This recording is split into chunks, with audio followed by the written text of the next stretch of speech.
Yo, yo, yo, yo. What's up, everybody? Full packed house tonight because we've got a legend join us, but we'll get there real soon. Crypto Street Podcast. My name is Dale. Thanks for tuning in. Appreciate all of you listening. We love you all. As always, joined with my two main man, Prince up in the frozen tundra. Surviving. Just surviving up here. Of course you are. That's what you do every episode. You're just It's surviving. actually really nice. It's really nice up here right now. The weather is just unbelievable. It's not normal for this type of year. So yeah, so it's like 40s here now, and by Saturday it's supposed to be -10. So what the hell? What the hell? Anyways, Killer, what's going on, buddy? Not too much, man. It's rainy down here, oddly enough. So not the greatest weather. Not too cold, but very rainy today. I think it's supposed to rain the next few days as well. Weekend was good. Been playing a lot of Hero, actually, for a while now. Everyone knows the beta's out. I'm sure you've seen it if you've been on Twitter. But I've been really getting into it the past couple of days, and it's like it really is addicting as advertised. So we're not being paid for this or anything, but it's really fun. So I would check it out if you haven't. Chasing Dale down on the leaderboards right now. The guy somehow weaseled his way into third spot.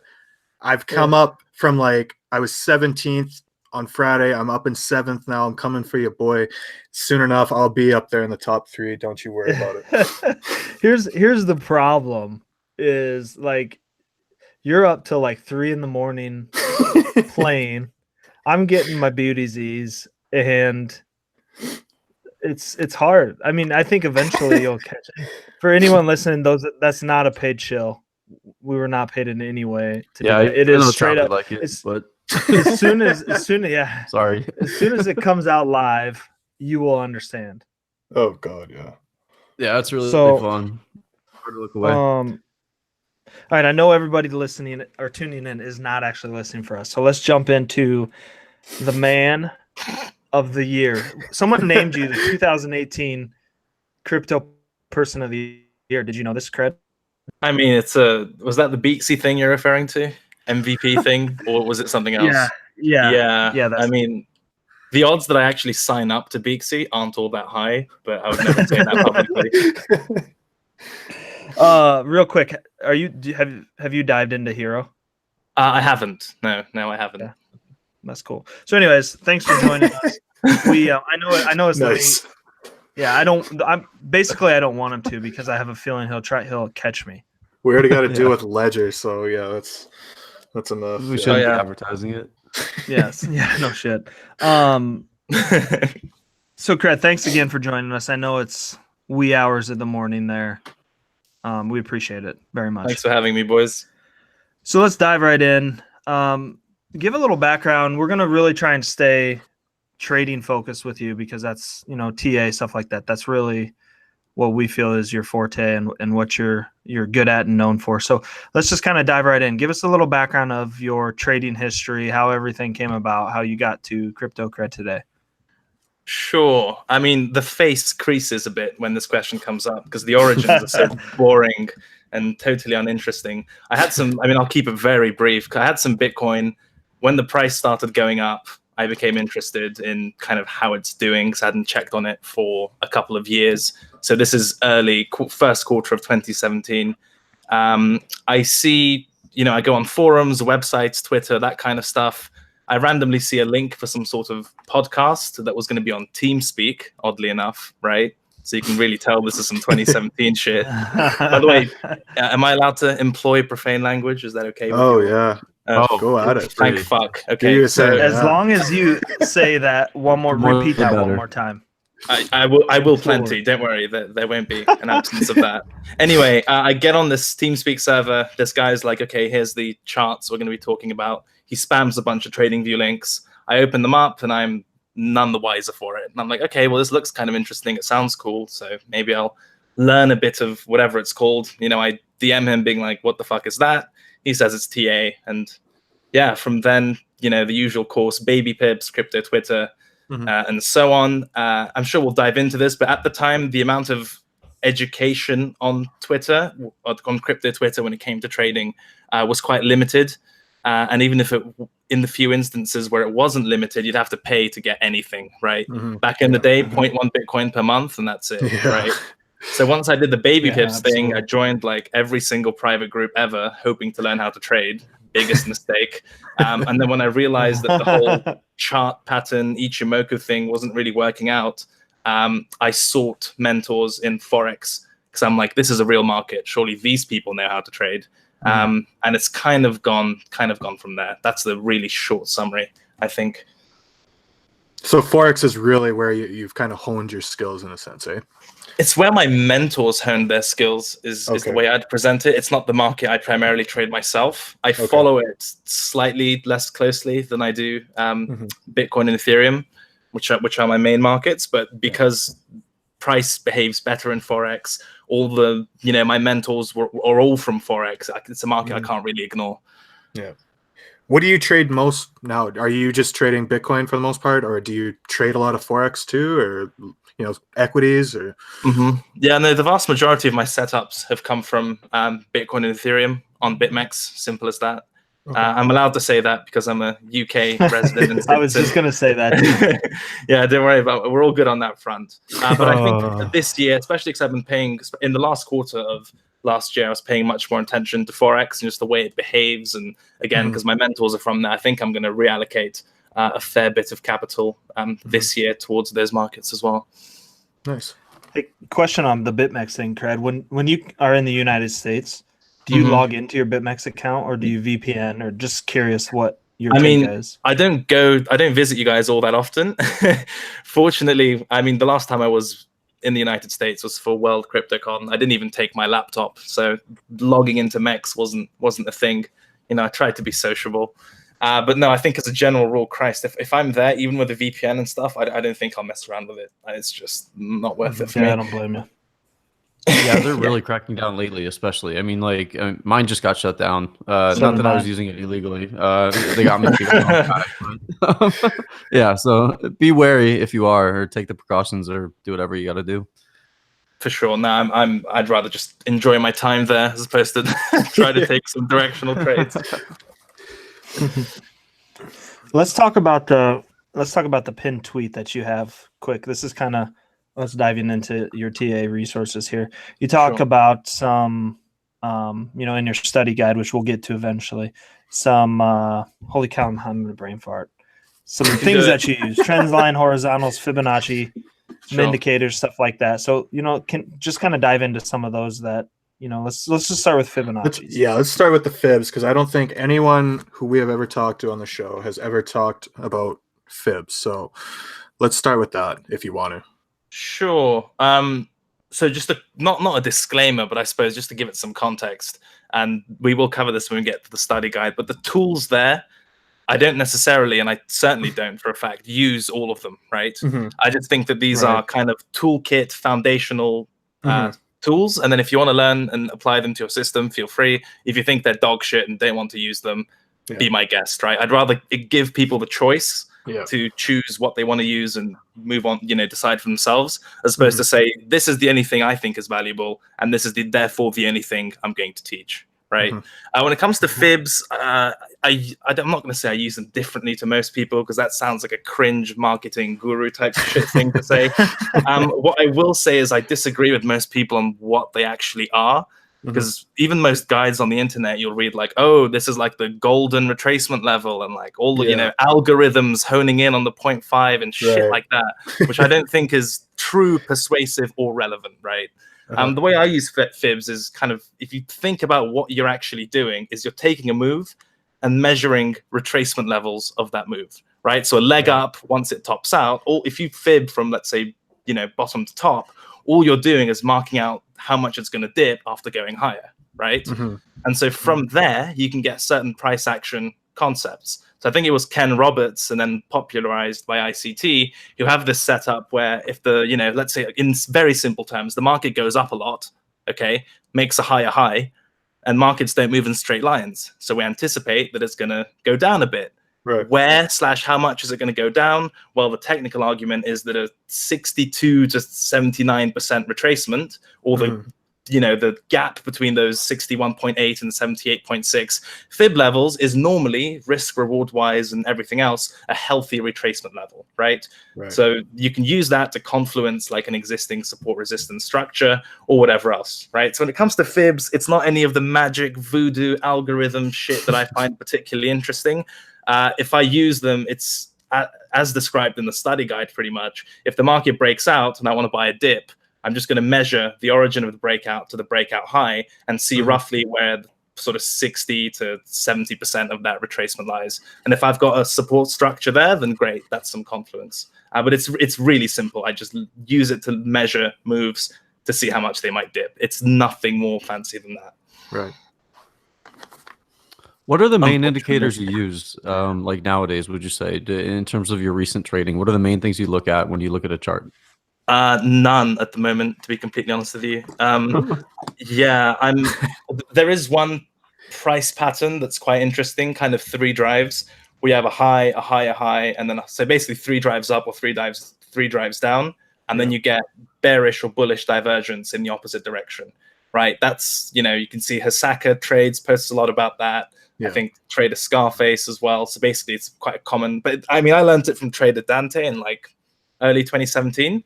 It's called like accumulation or distribution pattern, whatever the fuck you want to call it, right? It's where the market tries to basically break out 3 times, but it bearishly diverges, or the opposite. That's pretty much the only time I'll look at anything. And in that case, it would be something like the RSI. But recently, specifically for trades, no, I haven't looked at anything, to be completely honest with you. I used to look at go on. Like the type of, is that like because of the type of market we're in, or why do you think that is? Is that something having to do with the evolution of your trading style, or just what's the reason behind that? Yeah, I would say the latter. It's just an absence of a necessity to do so. I found that it just made it put me off a lot of good trades. I was like, oh, but the RSI is looking a bit overbought, or this is oversold, or the RSI could dip more, that kind of shit. It was interfering with my decision making, and it wasn't really adding all that much from a confluence point of view. So it's kind of fucking with my entry triggers. So I was like, I don't need this. I'll be fine. Back in the day, sure, OBV, Cloud, RSI, whatever, you name it. I'm sure some of you I think all of you, around in 2017, you'll remember the crypto rand holy trinity: RSI, MACD, wave trend oscillator. Those 3, and MACD. Yeah, all of that kind of stuff. Sure, that used to feature quite heavily, but no, at the moment, and especially in the last, I don't know, 4, 5, 6 months, I really haven't been looking at them. So I'm curious now, on another topic you had on that pinned tweet, it was, part of that study guide was the mistakes beginners make. I think this is a really good topic to cover. Why don't we dive into that a bit? Sure. Just freestyle, or just freestyle, just go at it. Some mistakes that beginners make? What are some of the things you see? Sure. Number one is not joining my paid group. I mean, that's a joke, obviously. Mistakes beginners make. So I'm going to kind of contextualize it, assuming they've tried to learn some TA, right, and have at least learned all kinds of different tools. I think people a lot of the time wait for the stars to align for trades. Sort of everything, from the daily down to the 1 minute looks bearish. Everything is mega overbought, and it looks like the rug is about to be pulled, right? In most cases, it's not going to look like that. So even if you're like bearish based on a higher time frame, you're still going to be, in most cases, selling some sort of rally, right? Price going up into a structure, and then you sell, right? Or even if you get a breakdown, you're most of the time not going to want to momentum trade that, and you're going to wait for it to retrace a little bit before selling. And that means on some time frame it will look bullish, right? Even if the higher time frames look shitty, on some time frame it's going to be going up a bit. And that put me off back in the day, because I was like, oh, well, what do you mean sell? This is going up, right? So expecting the stars to align is a mistake that often happens. Another one is trying to be on board of every single move.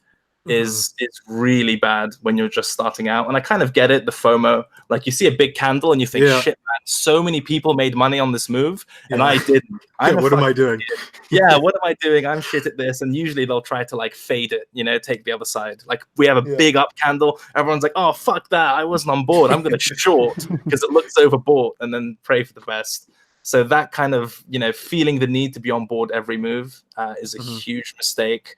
Yeah, when it comes to beginners, I think the piece of advice that I give most often, which might be even slightly more helpful than mistakes, is you only need to be good at 1 or 2 setups that form on 1 or 2 timeframes to build a pretty solid foundation for a trading career, right? Yeah. So, and you should be able to, with your eyes closed, like the back of your hand, draw what that price action pattern, structure, moving average crossover, rectangle, triangle, whatever shape looks like. Right. I always recommend that beginners have a sketchbook and they can draw by hand or with MS Paint, which is the paint, pen and pencil of the current generation. You should be able to draw what you need price or the chart to show you before you take a trade. Right.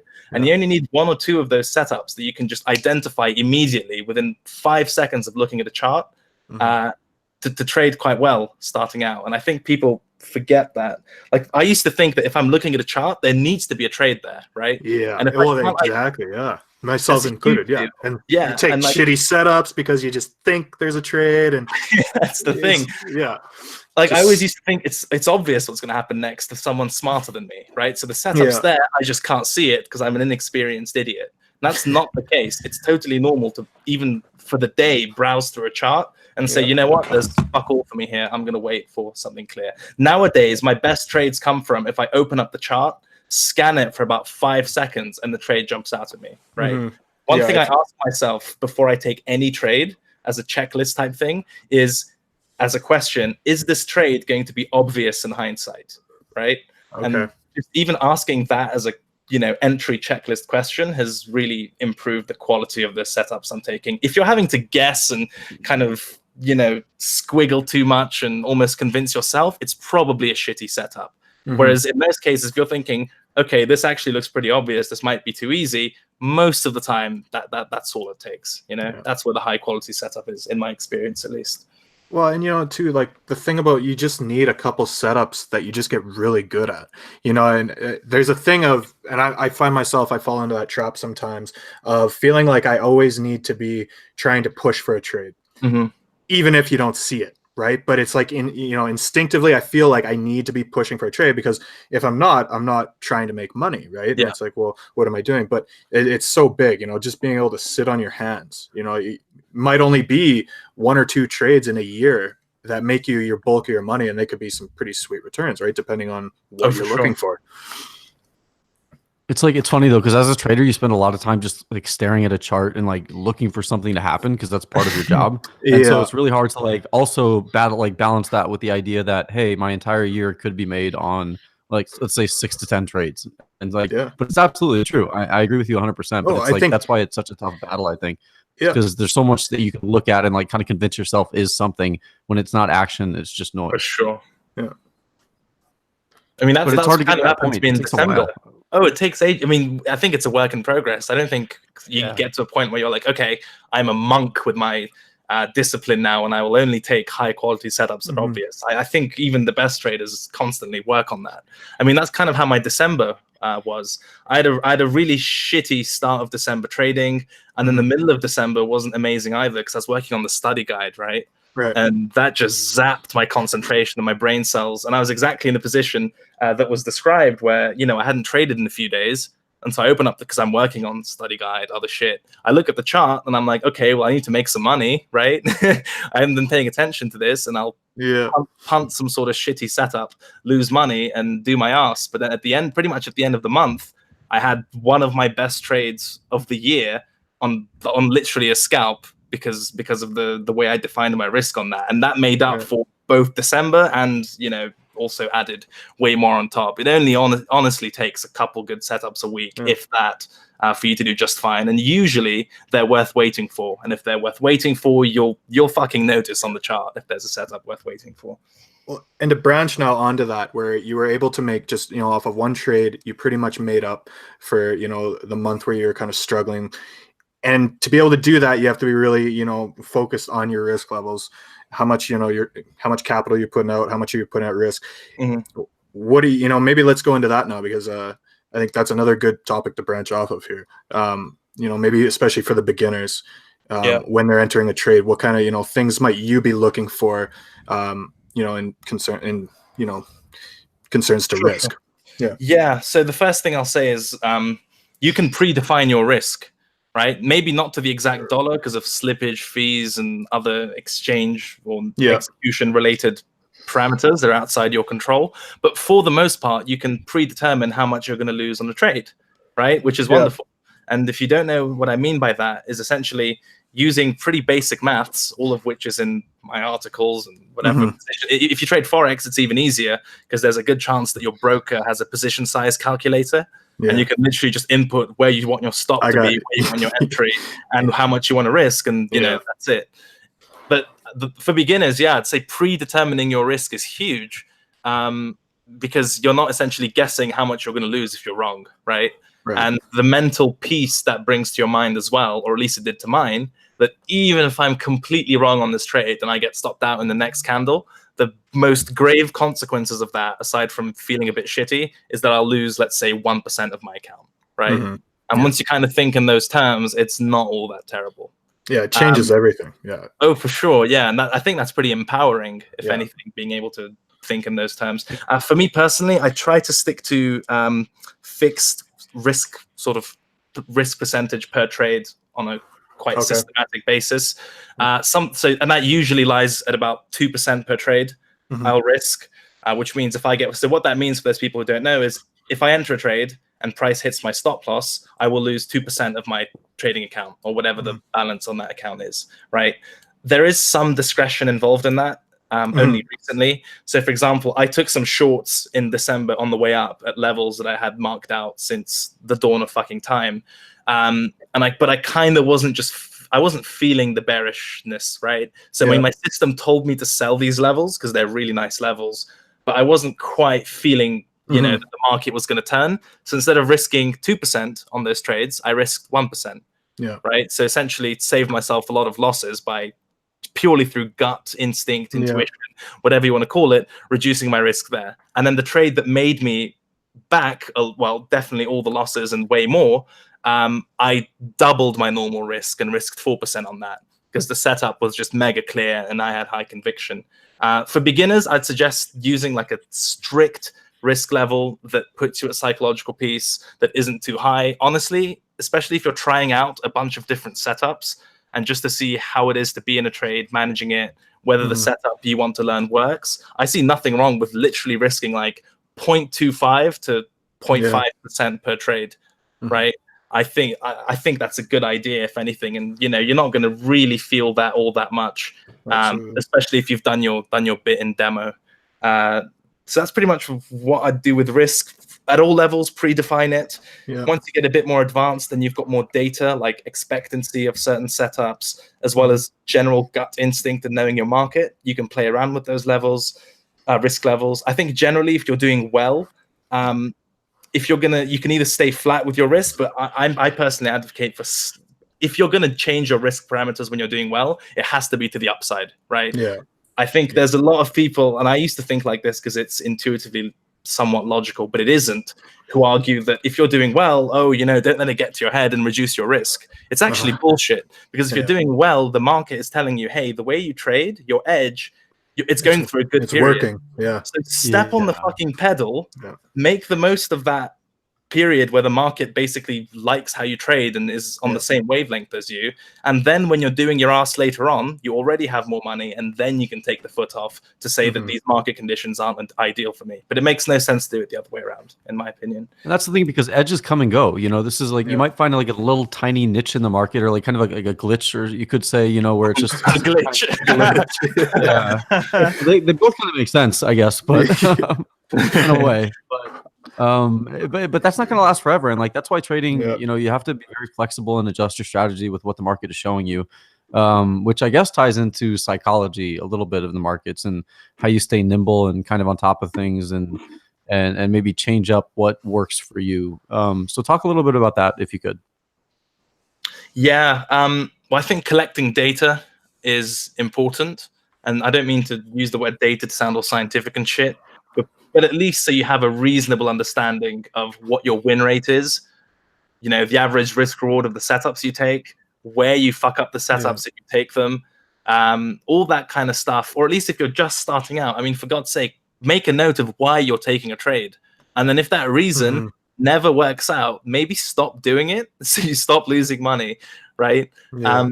So just getting into the habit of logging your trades and then seeing how that setup works in the market at any given time, that's super valuable. And so then let's say you have a setup that's working particularly well in certain trading conditions, and then you continue taking that setup in different trading conditions and it doesn't fucking work. Well, then now you know as a trader that you'll likely make money and save money if you trade, setup A under condition 1, but you don't trade it under condition 2, right? Mhm. So the only way, so to your point, I think the only way you can afford to be nimble and execute a certain level of discretion, especially as a beginner trader, is by having that actual information as opposed to guessing, right?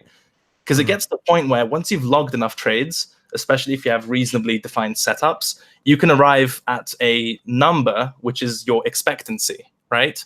The expectancy of a specific, either yourself as a trader or the expectancy of a certain setup. And now what expectancy is as a piece of data, it's how much over the long term you can expect to make by executing a trade or by trading as you are now, right?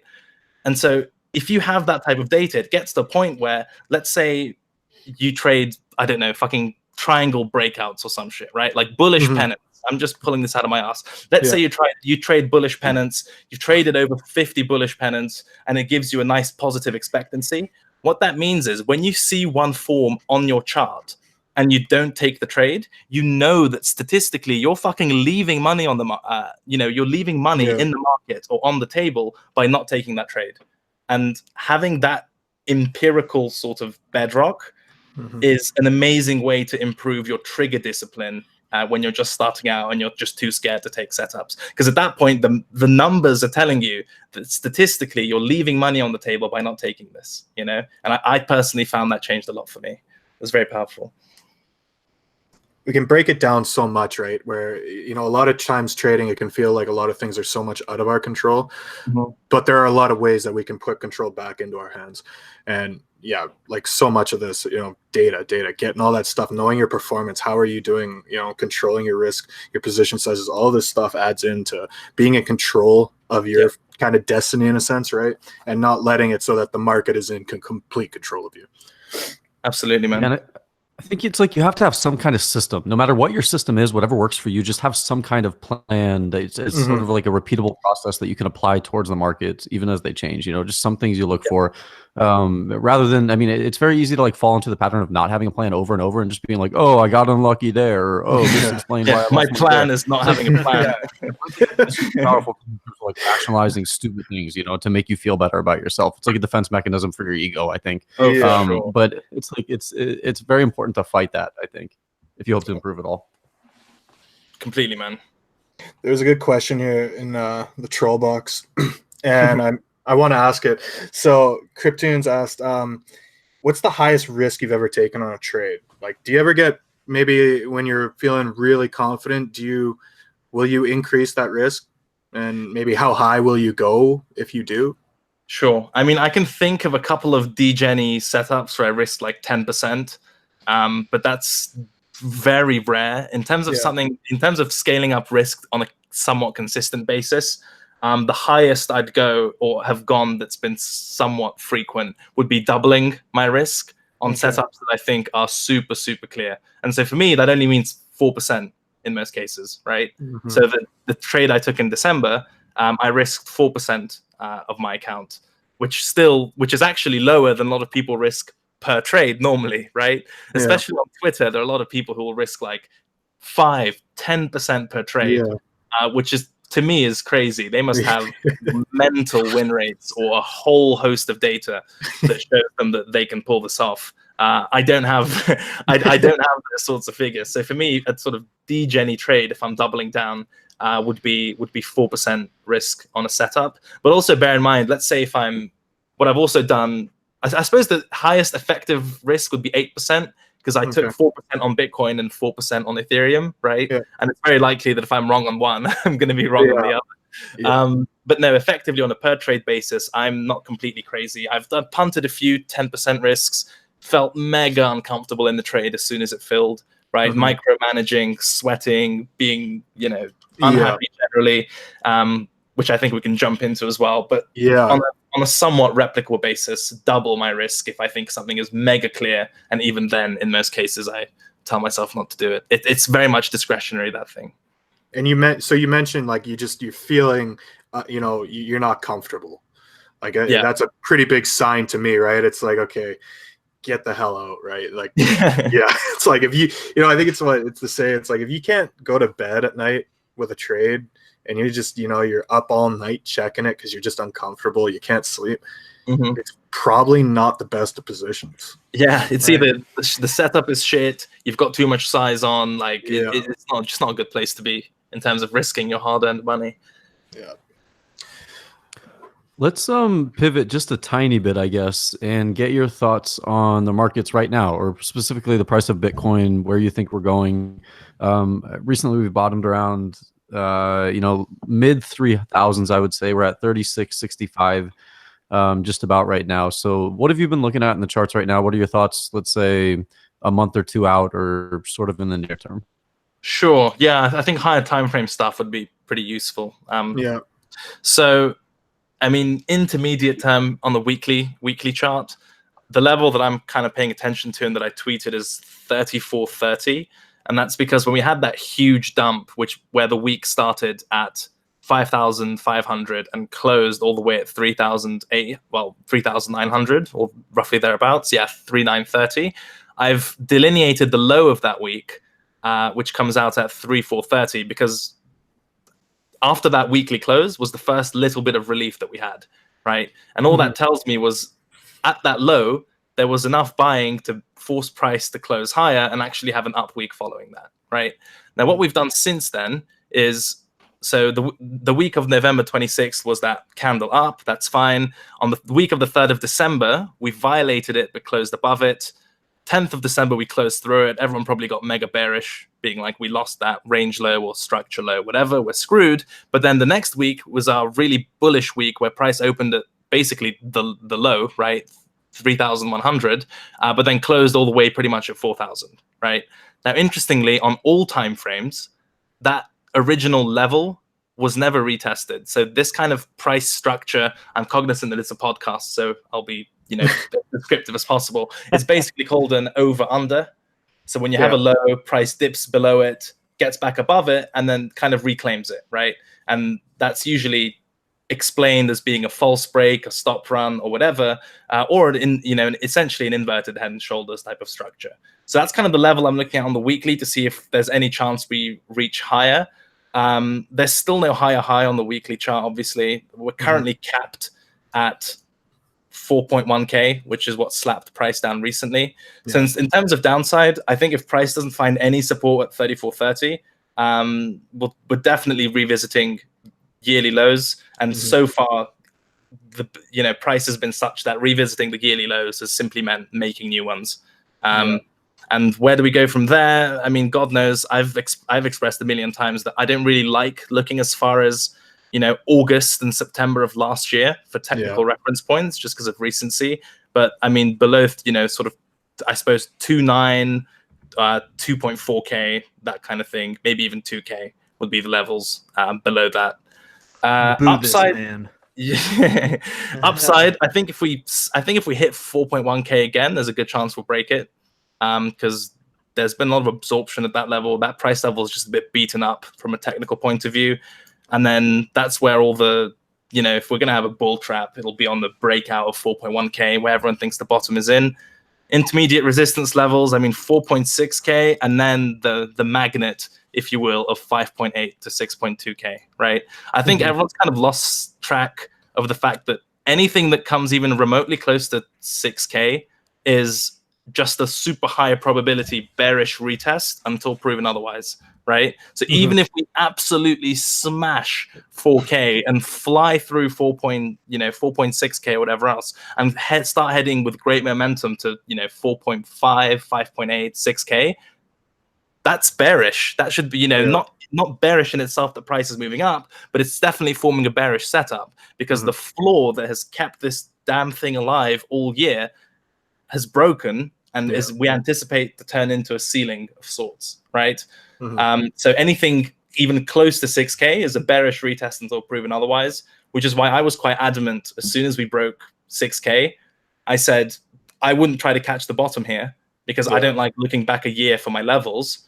So if you're, and this tweet was so misinterpreted by a bunch of mouth-breathing idiots, but the argument I was making that it's so much because 6K is like the 5.8, 6K, whatever. It's the best technical resistance level that we have on Bitcoin, bar none. Period. Right.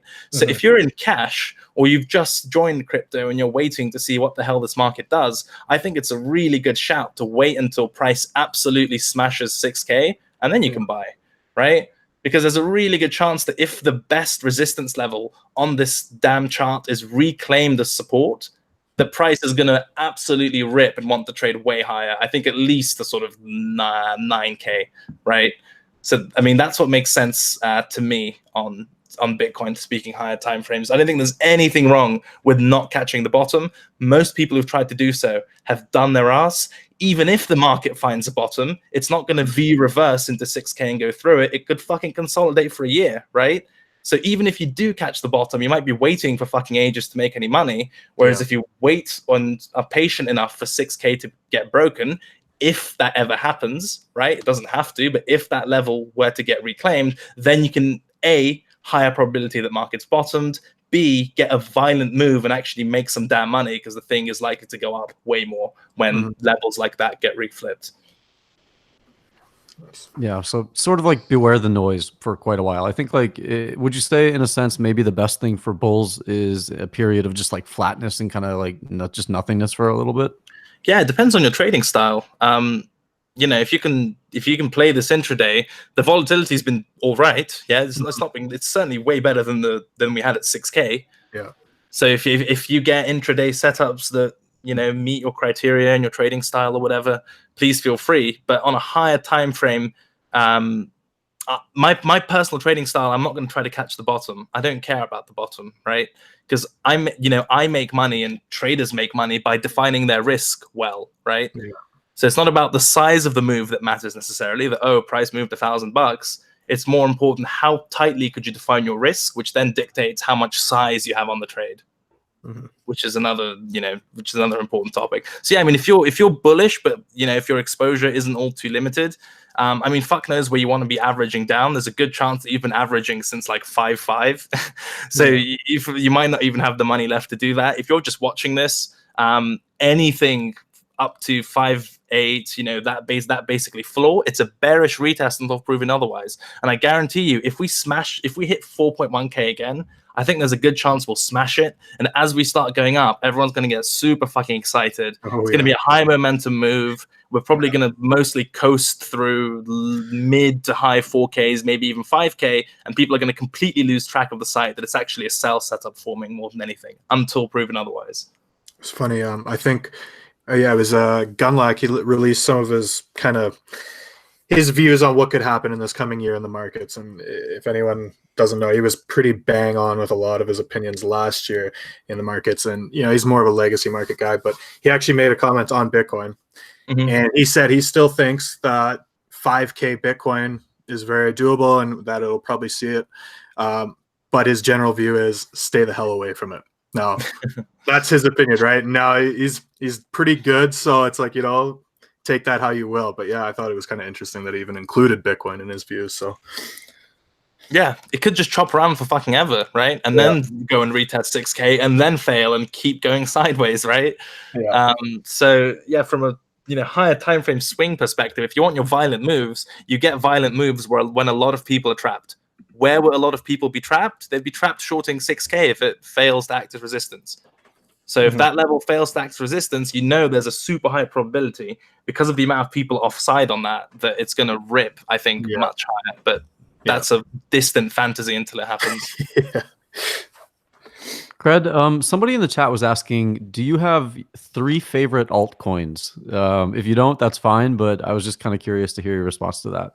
I don't think I do. And I mean, favorite to trade or favorite as actual I guess the way I interpreted it was like longer term investments. No, I'm not too bothered or keen, to be completely honest with you. I mean, altcoins, especially, I mean, Bitcoin, I could make an argument for.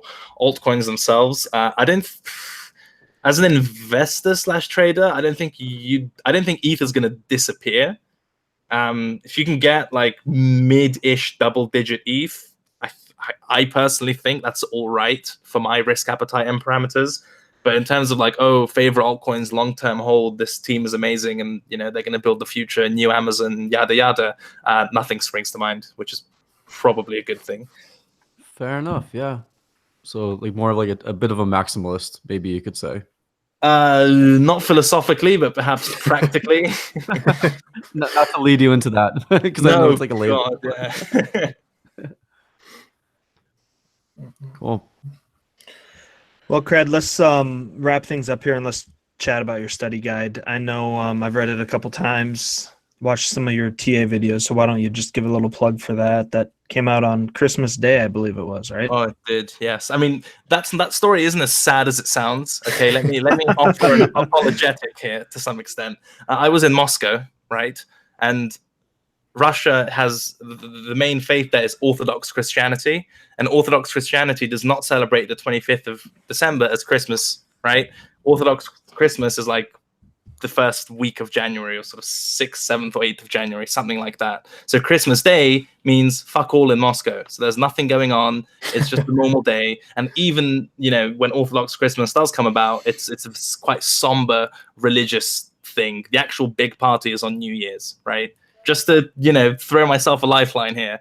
I wasn't sitting there on Christmas doing final edits while everyone's downstairs, having Christmas dinner and opening presents and shit. There was fuck all going on. But yeah, the study guides, fuck, that thing fucked with me for a while because it's such a headache to make. And especially because once I was done, I flicked through it and it took me like 30 seconds. I'm like, oh, is that it? Like, it always feels that a lot more effort went into it than the final product. I don't know if you ever had that with like assignments and essays at school or whatever. You'd feel like you've worked your ass off, then three scrolls on, on your keyboard, and that's it. You're at the bottom of it. Like, this isn't a reflection of my labor. I mean, I pretty much skimmed through college, so I can't really say that I have that. But it's just like anything, the end product rarely reflects the full amount of effort that you feel you put into it, right? Mm-hmm. And the study guide was the same. It detracted me from my trading. I traded like a piece of shit, missed a lot of setups, etc. Detracted me from other content that I was keen on making, whatever. But ultimately, the motivation for that was I had a bunch of YouTube videos that were kind of a course, but not really. I think the biggest motivator there was a lot of them were fucking old and really shitty, right?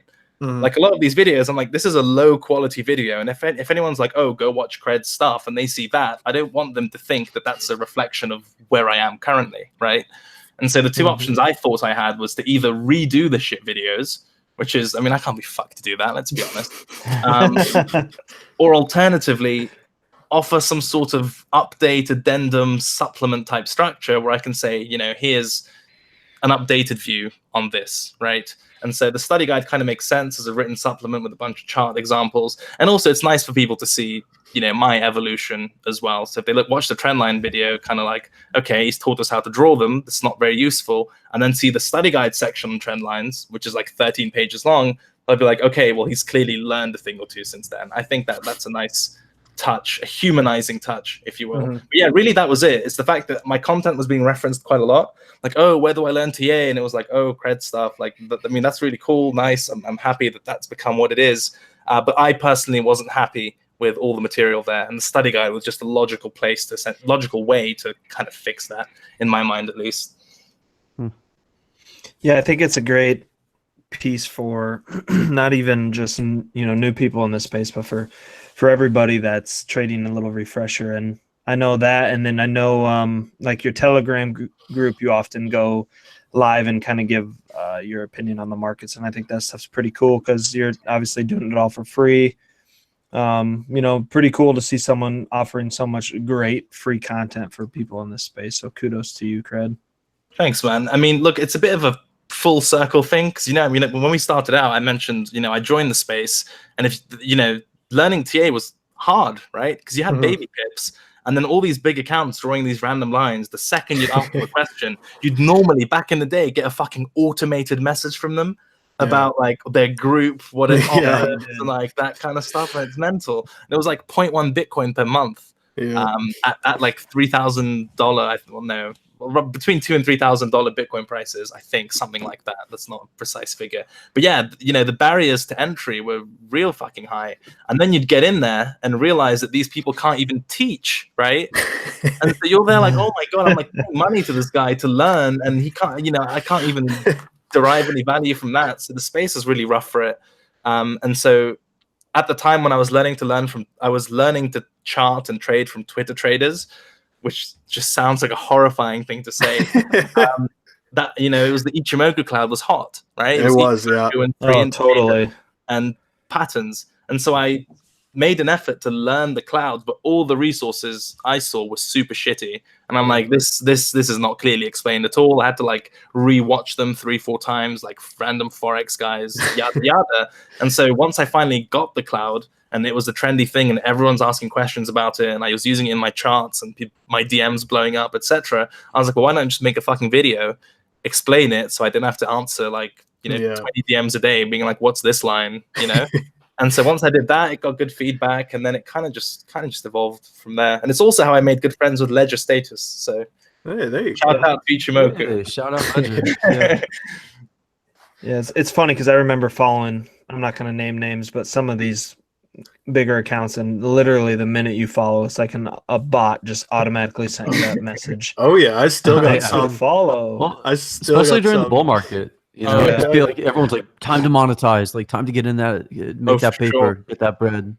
It's just the Get that mindset was, bread. you know, everywhere. And it's not Contagious. stopping. Like I was expecting a slowdown in sort of paid groups and other stuff, but it's still pretty It's active. hot. for It's the still state of going hot. the market we're in. Yeah.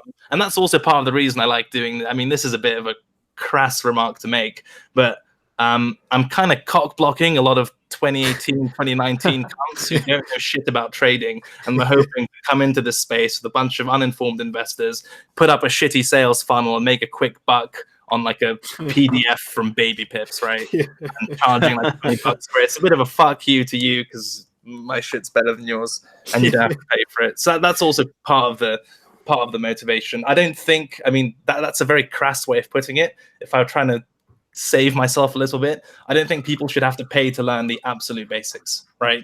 Right. And I think the vast majority of decent traders, it wouldn't take them long at all to, you know, either share resources or articulate what those absolute basics are. Yeah. And so that's kind of what I've been working on for the past, you know, year and a half, close to 2 years, whatever it is. And I think it's mostly done. The beginner stuff. I'm at a point where, having done the study guide and also the Medium articles, you know, position size, leverage, that was a real piece of shit to write as well. But I feel like, going back to what Dale said, the pinned tweet is in a really good place now. I'm pretty comfortable with how it looks. Mm-hmm. Yeah, I think you, like I said earlier, I think you have done a lot for the community, and it's nice to have someone like you. So Seriously, yeah. anyways, Thank you. Yeah. that'll be. Yeah, thanks, Cred. You got any final words that you want to say before we sign off here? Oh, well, listen, mate, the second I like charge $5 for a postcard, all these people will fucking flip on me, call me a sellout. I'll happily accept. Oh, we know. Thanks. Yeah. No, anything else from me? No, not really. I mean, thanks for having me on. Dale asked me very flippantly, like, have you ever watched a full episode of this podcast? You twat. Of course I have. I've watched like 6. Well, you know, like double digits, getting there.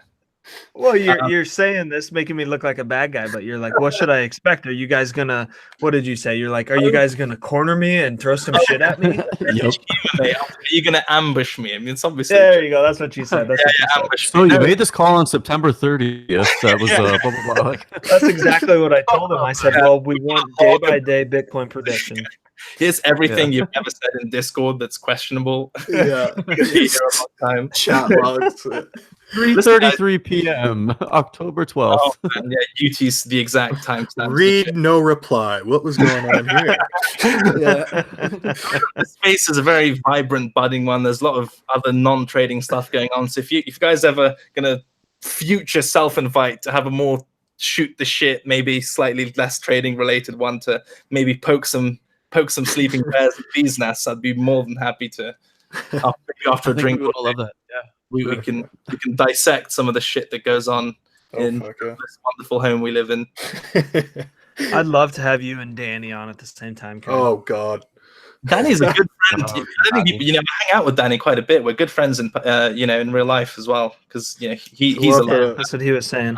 Yeah, and I hang out there a fair bit. So yeah, we'll have no, to try to do that. that was like my favorite, like one of my. I think my favorite episode was his as well, because I mean, I don't need to tell you guys. Danny's awesome. Yeah.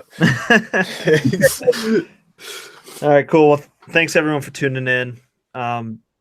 For Prince, Killer, and myself, we love everything that you guys. Thanks for listening. Peace out. Tip your waitress. Hootsies for the boys. Go give Cred a follow. It's at Crypto Cred. Subscribe to us. Appreciate everything, guys. Peace out. Take care.